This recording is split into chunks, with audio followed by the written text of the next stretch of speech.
কি গো, আজ এত তাড়াতাড়ি চলে এলে যে? শরীরটা ভালো লাগছিল না গিন্নি, তাই বাড়ি চলে এলাম। কেন গো, কি হয়েছে? কেমন জ্বর জ্বর ভাব ঠেকছে, মনে হচ্ছে জ্বর এসেছে।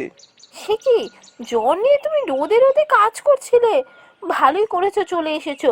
তুমি হাত মুখ ধুয়ে শুয়ে পড়ো। আমি কাজে বেরোলাম, বুঝলে? ওদিকে গিন্নিমা রেগে যাবেন দেরি হলে। ঠিক আছে, শোনো বউ, তুমি যেন আবার জমিদার মশাইকে আমার ব্যাপারে কিছু বলতে চেও না। আমি নিজেই গিয়ে বলবো। কেন গো? আমি তো ভাবছিলাম আসার পথে জমিদার মশাইকে বলে আসবো। জমিদার বাড়িতেই তো যাচ্ছি, এবার হুজুরের সাথে দেখা করে বলে আসতে ক্ষতি কি আছে?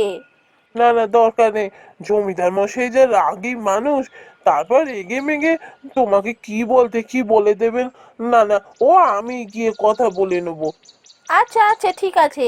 আমি না হয় হুজুরকে কিছু বলবো না, গিন্নিমাকে বলতে তো আর ক্ষতি নেই। না গো বউ, তুমি কিছু বলো না ওদের, আমি যাব কথা বলতে। হুজুর রেগে গেলে তারপর দেখবো কাজ হারালো। না না, অমন করো না। আমি গিয়ে ঠিক কথা বলবো, তুমি কাউকে কিচ্ছু বলো না। আচ্ছা, যখন বলছো না বলতে, বলবো না কাউকে। আমি চললাম, বুঝলে? তুমি শুয়ে পড়ো।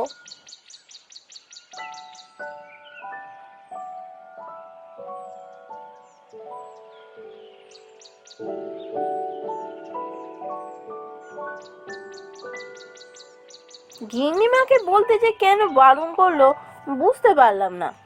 গিন্নিমা তো আর হুজুরের মতো নন যে কথায় কথায় রেগে যান। উনি ঠান্ডা মাথার মানুষ, খুব ভালো মানুষ। হয়তো কটা দিন ছুটিও মঞ্জুর হয়ে যেত। কি জানি কেন যে বারণ করলো। যাকে যাকে, যখন বারণ করেছে নিশ্চয়ই কিছু ভেবে চিন্তেই বারণ করেছে। থাক বাবা, বলবো না।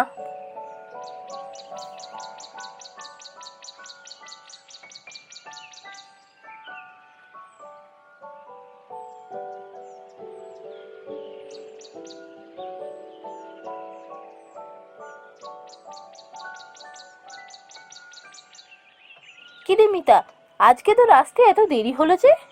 গিন্নিমা, সকাল থেকে শরীরটা খুব একটা ভালো ছিল না, তাই একটু দেরি হয়ে গেল আর কি।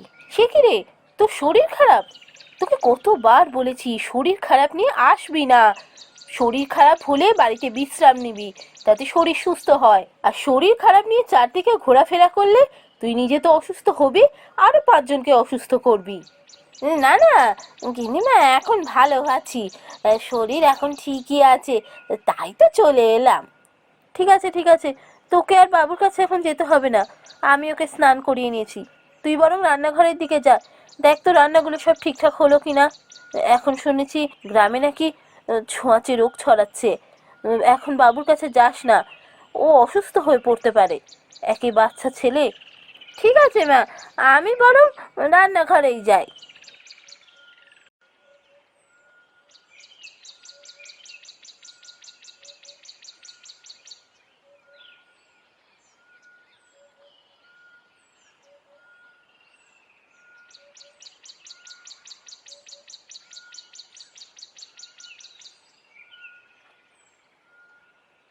হ্যাঁ গো, তোমার শরীর কেমন আছে এখন?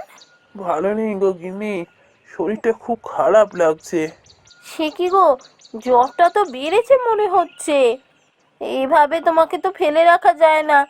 আমি বরং বৈদ্যমশাইকে ডেকে আনি। না না, কটা দিন একটু বিশ্রাম নিলেই সুস্থ হয়ে যাব। এখন বৈদ্যকে ডাকতে চেও না, শুধু শুধু এক গাদা টাকা খরচা হয়ে যাবে। শোনো, আজকেই আমি গিন্নিমার কাছে শুনেছি গ্রামে নাকি ছোঁয়াচে রোগ ছড়াচ্ছে।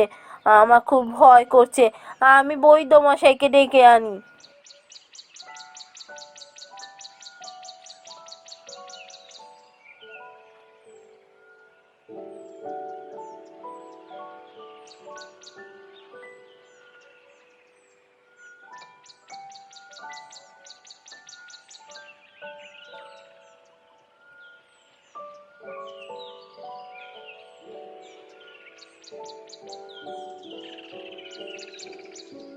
যা ভেবেছিলাম তাই হয়েছে। শোন, কানাই সুস্থ হয়ে যাবে, কিন্তু তার জন্য বিস্তর খরচাপাতি আছে। গ্রামে অনেকেরই এই রোগ হচ্ছে, কেউ খরচা করতে পারছে না বলে অনেকেই মারা যাচ্ছে। তুই যদি খরচা করতে পারিস তাহলে আমাকে বলবি, আমি চিকিৎসা শুরু করব।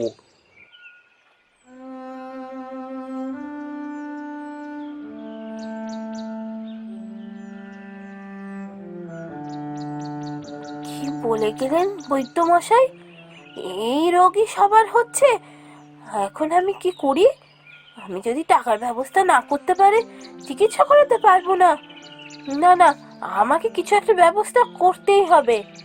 আমি গিন্নিমার কাছে যাই, ওকে কিছু জানাবো না। ও শুনলে আমাকে যেতে দেবে না।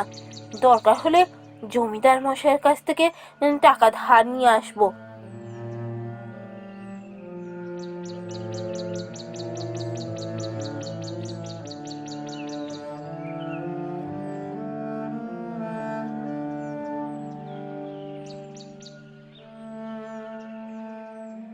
কি রে মিতা, তুই তো চলে গেলি, আবার ফিরে এলি যে? কি হয়েছে? গিন্নিমা, আমায় বাঁচান, বড় বিপদে পড়েছি গিন্নিমা। শান্ত হ, শান্ত হ। কি হয়েছে খুলে বল। গিন্নিমা, আমার আমার অনেক টাকার দরকার গিন্নিমা। আমাকে কিছু টাকা দিন না। টাকার দরকার? কেন রে, কি হয়েছে? আমাকে বল খুলে। গিন্নিমা, আমার বরের খুব অসুখ। বৈদ্যমশাই বলেছেন অনেক টাকার দরকার। আমাকে কত টাকা ধার দিন গিন্নিমা, ওকে সুস্থ করাতে পারবো না না হলে। ঠিক আছে ঠিক আছে, তুই এত চিন্তা করিস না।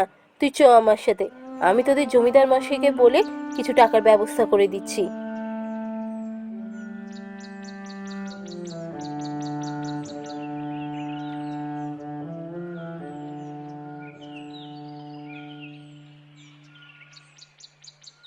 শুনছো? দেখো না, মিতা খুব বিপদে পড়েছে। কি হয়েছে? কিসের বিপদ? তুই কানাইয়ের বউ না? হ্যাঁ হ্যাঁ, ও কানাইয়েরই বউ। কানাই খুব অসুস্থ। বৈদ্যমশাই বলে গেছেন অনেক টাকার দরকার। তুমি ওকে কিছু টাকা ধার দাও তো। ধার চাই? ঠিক আছে, ধার পাবি। যত টাকা লাগবে তত টাকাই ধার দেব, কিন্তু তোকে তো আমার কাছে কিছু বন্ধক রাখতে হবে, না হলে তো আমি ধার দিতে পারবো না। বন্ধক? বন্ধক কি দেবো? আমার কাছে তো বন্ধক দেওয়ার মতো কিছু নেই। কেন? তোদের বাড়িটা তো আছে, ওটাই বন্ধক দিয়ে ধার নিয়ে যা। কানাইকে সুস্থ করতে যত টাকা লাগবে আমি তত টাকা ধার দেব, কিন্তু তোকে বাড়িটা বন্ধক রাখতে হবে। ঠিক আছে হুজুর, তাই দিন। আমার তো আর কোনো উপায়ও নেই। ঠিক আছে, কাল সকালে তুই তোর জমির দলিল নিয়ে চলে আসবি। আমি একটা লেখাপড়া করে রাখবো, তাতে টিপসই দিয়ে তুই টাকা নিয়ে যাস। তবে মনে রাখবি, আমি তোকে একটা বছর সময় দিলাম, 1 বছরের মধ্যে টাকা ফেরত চাই আমার।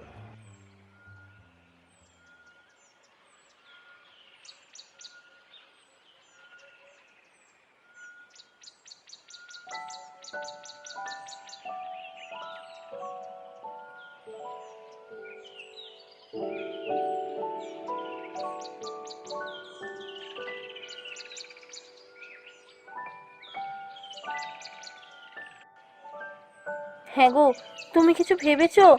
দিন যে এসে গেল। কিসের দিন? কি এসে গেল? কি বলছো বলো তো? কিছু বুঝতে পারছি না। তুমি তো জানো, তুমি যখন অসুস্থ হয়েছিলে, আমি জমিদার মশাইয়ের কাছ থেকে টাকা ধার করে এনেছিলাম। একটা বছর সময় দিয়েছিলেন জমিদার মশাই। 1 বছর তো শেষ হতে চললো। এবার তো উনি টাকা চাইবেন, না হলে যে আমাদের বাড়িটা ছেড়ে দিতে হবে। জানি গো বউ, জানি, আমার সব মনে আছে, কিন্তু আর তো অতিরিক্ত কোনো কাজও জোগাড় করতে পারিনি। হুজুরের কাছেই যা কাজটা আছে, ওই কাজ করে আর কত টাকা রোজগার হয় বলো? তাতে তো কোনো রকমের সংসার চলে। সংসার চালাতে গিয়ে দুজনের রোজগারই তো শেষ হয়ে যায় প্রায়। কতগুলো টাকাই বা জমাতে পেরেছি, জানি না কি হবে। কানাই, কানাই, বাড়িতে আসিস নাকি? আরে, হুজুরের গলা না? হ্যাঁ, হুজুরের গলায় তো। হুজুর হঠাৎ আমাদের বাড়িতে? নিশ্চয়ই টাকাটা দিতে এসেছেন। যাই গিয়ে দেখি।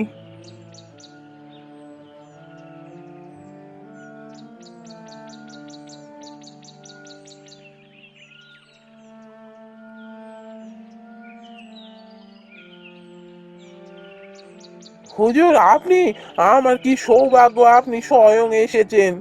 হ্যাঁ, এসেছি। এসেছি কি আর সাথে? তুই কি ভুলে গেছিস একটা বছর তো শেষ হতে চললো? টাকাটা তো এখনো ফেরত দিসনি। আর একটা দিনই তোর হাতে সময় আছে। হুজুর, আপনি দয়া করে আর কটা দিন আমায় সময় দিন।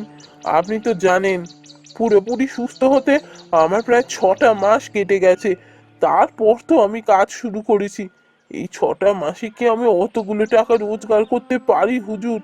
আপনি দয়া করে কটা দিন সময় দিন আরো। দেখ কানাই, তোর বউ গিয়ে আমার গিন্নিকে বলেছিল বলে আমি তোকে এতগুলো টাকা ধার দিয়েছিলাম। না হলে বাড়ির বদলে অতগুলো টাকা ধার দেওয়ার কোনো মানেই হয় না। এরপরে যদি আবার বলিস দয়া করে আরো সময় দিতে, এ আমার পক্ষে সম্ভব নয়। কালকের মধ্যে যদি টাকা দিতে পারিস তো ভালো, না হলে বাড়ি ছেড়ে চলে যাস।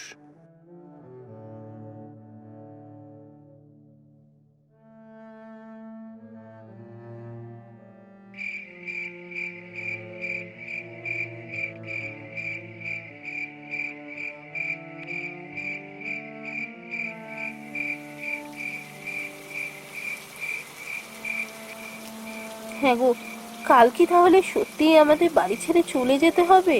কি আর করবে বলো গিন্নি, টাকা চেয়ে আর জোগাড় করতে পারলাম না। আরে, এত রাতে এই ঝড় বৃষ্টিতে কে দরজায় কড়া নাড়ছে? দাঁড়াও গিন্নি, আমি গিয়ে দেখছি।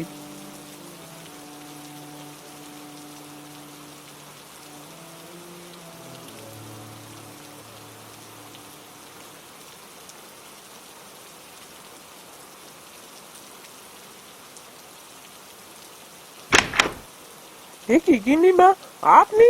আসুন আসুন, ভেতরে আসুন। গিন্নিমা, আপনি এত রাতে এখানে? কি হয়েছে গিন্নিমা? মিতা, কানাই, খুব বিপদে পড়ে তোদের কাছে এসেছি, আমাকে একটু সাহায্য কর। ছি ছি গিন্নিমা, এভাবে বলছেন কেন? বলুন না কি হয়েছে। বাবুর খুব অসুখ করেছে, ও খুব কাশছে। এদিকে বাড়িতে তো কেউ নেই। তোদের জমিদার মশাই পাশের গ্রামে গেছে খাজনা আদায় করতে, বাড়ির সমস্ত লাঠিয়ালকে নিয়ে গেছে। ওদিকে জগাও বিকালবেলা মায়ের শরীর খারাপ বলে চলে গেল। বাড়িতে কেউ নেই। এখন আমি কি করব, কার কাছে যাব, কিছু বুঝতে পারছি না। তোদের কথাই মনে পড়লো, তাই তোদের কাছে দৌড়ে এলাম। কিছু একটা ব্যবস্থা কর, বই তো মশাইকে এক্ষুনি আনাতে হবে। যা, দয়া করে তোরা কিছু একটা কর। গিন্নিমা, আপনি কিচ্ছু ভাববেন না, আমি এক্ষুনি যাচ্ছি। বৈদ্য মশাইকে নিয়ে আমি আপনাদের কাছে যাচ্ছি। হ্যাঁ গিন্নিমা, আপনি এত চিন্তা করবেন না, চলুন আমি আপনার সাথে যাচ্ছি।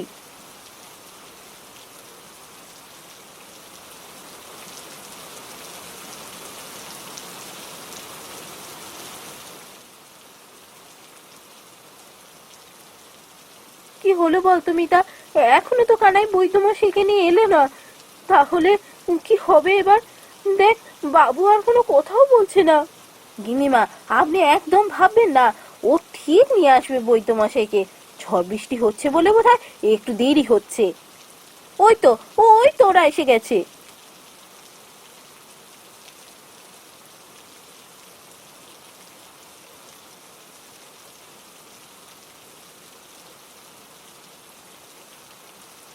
এই ওষুধগুলো আমাকে এক্ষুনি আনিয়ে দিতে হবে।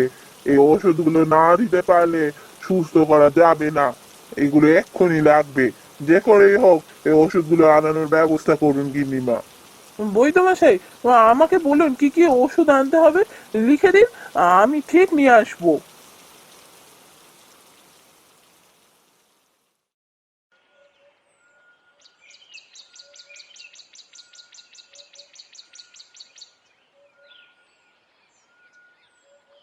গিন্নিমা, আর ভয়ের কিচ্ছু নেই। সঠিক সময়ে ওষুধটা দেওয়া গেছে। এবার একদম বিপদ মুক্ত। ওষুধটা না দিতে পারলে বাঁচানো মুশকিল হতো। আমি এখন আসি গিন্নিমা, আর কোনো ভয় নেই।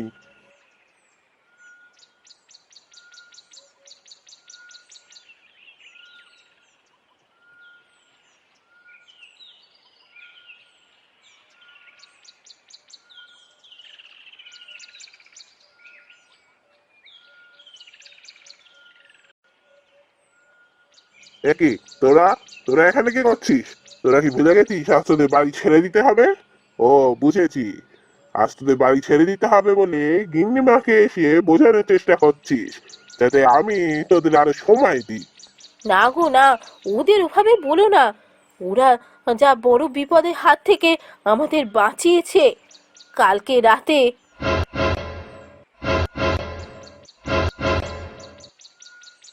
সিঠি, কানাই, তুই আমার এত বড় বন্ধু, আমি বুঝতে পারিনি। কানাই, আজ থেকে তুই আমার ভাই। আমি আর তোদের কাছ থেকে কোনো টাকা পয়সা কিচ্ছু চাই না। এবার থেকে কখনো কোনো দরকার হলে জানি এই দাদা তোদের পাশেই আছে, কোনো ভয় নেই। আর আজ থেকে আমি কোনো গরিব মানুষকে কখনো অপমান করব না, কারণ বিপদে তারাই বন্ধু হয়ে পাশে এসে দাঁড়ায়। আজ থেকে ধনী গরিব সবাইকে আমি সমান মানুষের মর্যাদা দেবো।